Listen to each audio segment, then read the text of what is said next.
During this segment of our course on gearboxes, we will cover the reassembly of the parallel shaft single reduction gearbox, which was disassembled during the last segment.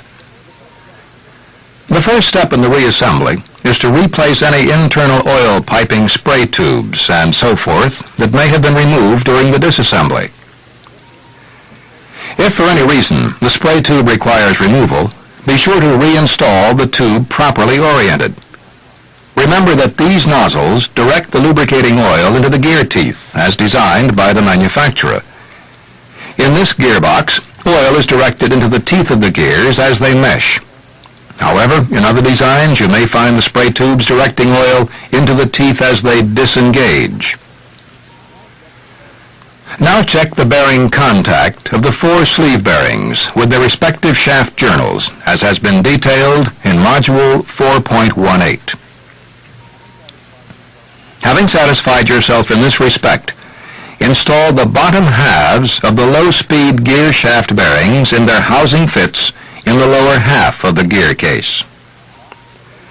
And lock the low-speed bearings in the lower half of the case with the locking pins. Rig the gear wheel and shaft and lower the unit, properly oriented, into its bearings. Exercise care is not to damage the bearings in this movement. Now push the gear wheel in one direction or the other until the thrust runner on the wheel bears on the shoulder of the thrust bearing.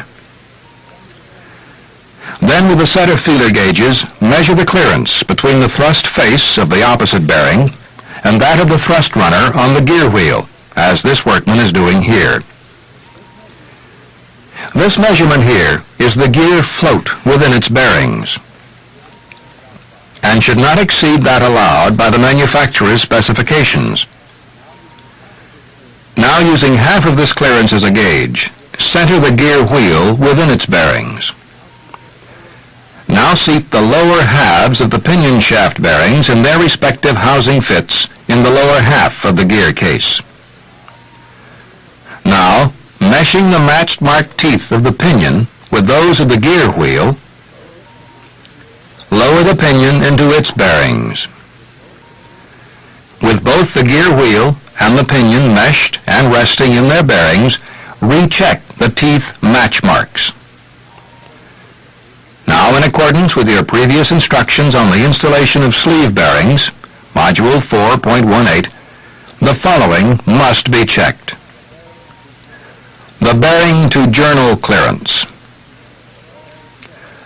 The bearing shell to the case housing fit, if warranted. And the bearing alignment with the shaft. Having satisfied yourself with the bearing installation, we're ready to install the top half of the case. Apply sealant to the case joints, as this workman is doing here. And then lower the top half of the case into position over the lower half of the case. Insert the dowel pins into their mating holes in the top half of the case, aligning the dowels with the alignment holes in the bottom half of the case, and lower the cover until it is seated. Secure the alignment of the case halves by tapping the dowel pins into place. Now, bolt up the assembly, tightening the bolts uniformly using the crossover method. During the bolting up of the assembly, it is wise to rotate the shafts from time to time to ensure that no binding is occurring during the tightening process. Before completing the reassembly, there are a couple of checks that we must make that can only be done through the inspection plate that the workman, shown here, is removing. The checks we want to make are, 1, to ensure that the two shafts are parallel, and 2, that the clearance between the engaging teeth of the two gears is within the allowance specified by the manufacturer. To check the parallelism of the two shafts, we inspect the contact pattern that the teeth of the two gears make when one of the gears is coated with a die and the reduction gear is rotated.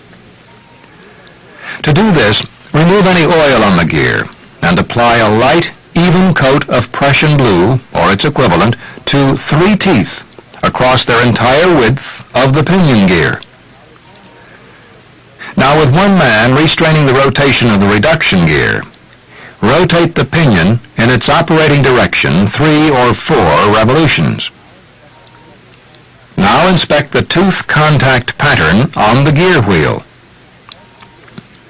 If the Prussian blue has been evenly transferred and distributed to the teeth of the gear wheel across the width of the gear, then the gear shafts are true and parallel. If such a pattern does not transfer, the shafts are not parallel, and the problem lies in the machining of the component parts. There is no adjustment on this gearbox. Upon completing this check, remove the bluing agent from the gear to prevent contamination of the oil. The next check we want to make is to determine the tooth clearance, or as it is sometimes referred to, backlash.